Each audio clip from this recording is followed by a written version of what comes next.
So this is usually the culprit when you have a sliding van door that doesn't work.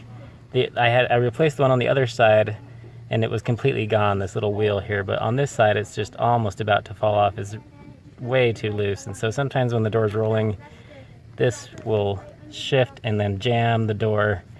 So the really best way to fix a Honda Odyssey door that is not working correctly is to watch Eric the Car Guy's video about this, and I'll put a link to it in my video. But it's really not that hard.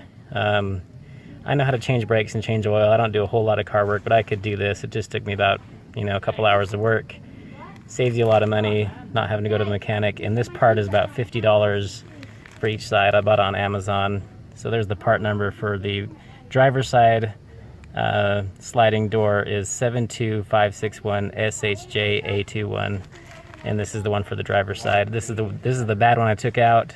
The new one I already put in, and it's working flawlessly. I've been trying to fix this van door for several years. I've owned this van. It's had door problems ever since I bought it, that have just gotten worse lately. So you can easily fix it by replacing this roller assembly. It's $50 part. Take you a couple hours work, save you, probably $1,000 worth of mechanic labor. So go ahead and buy one of these and watch Eric the Car Guy's video on how to do it. So just a tip here, I'm replacing this part of the little wheels that support the sliding door on the Honda Odyssey. And you can see right here, this little ball, little spinning wheel that spins, broke off, and so that's why the door wasn't working very well. It's a common problem with these Odysseys. So I got a new part for this, and it's $50 on Amazon. It's for the right side door, it's Honda part 72521 SHJ-A21, and it's just this whole assembly here, and you can see there's nice new wheels on there as opposed to those. Unfortunately, they don't just sell new wheels, because that'd be nice not to have to buy this whole metal part that's totally fine. The only part that goes bad are those little wheels on top, but I don't think you can buy those separately. So you have to buy this $50 part right here. So I'm going to take this out of its packaging and install it here. I just had one quick tip. Eric the Car Guy did a great video on how to fix these. Only tip I'd have is this bolt back here was really difficult to get off with the standard wrench set that I have. I don't have the fancy kinds that he does.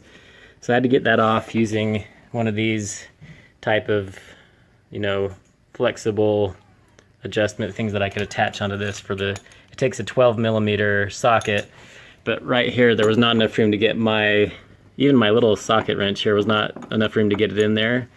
So I had to use this bendy one to loosen this bolt right here to get it off. So I took this whole thing off. But my tip is just to put this back on and before you reinstall this part, so that once you get this back on here like this thing gets in the way and makes it so it's really hard to take off that back bolt. The front one's easy. The back one is a little tricky to get off. So my tip is to put it back on in the right position. You know how we showed you to mark it with the marker, so you know exactly where it goes. Take it off, get the pin out, and then my tip is to put it back on, and then you can slide this back on as you install it. So thought that'd be a helpful idea. So I got this new rollers on here, and another tip I have is when you're trying to get these cables on, it's really difficult because you have to stretch it to get it around there, kind of like Eric the Car Guy showed you. But another tip I have is you can do this. You can slide it over here to get more working room away from the door here. So you can slide both cables either direction if you need to get more working room. So there we go. We got the new rollers in place. Now I'm just going to kind of gently guide the door into position so that it lines up here and I can put the pin in and hook it back up. I'm going to take this pin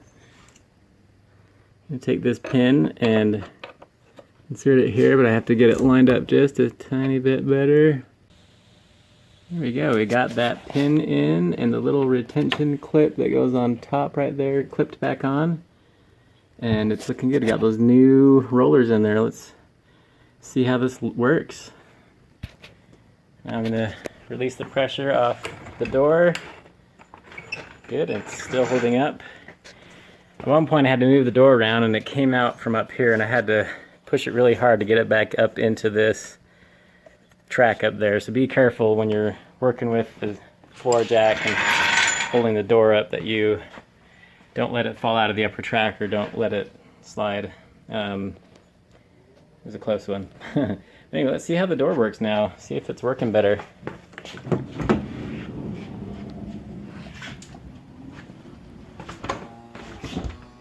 Oh, that's so much better. Here's another tip.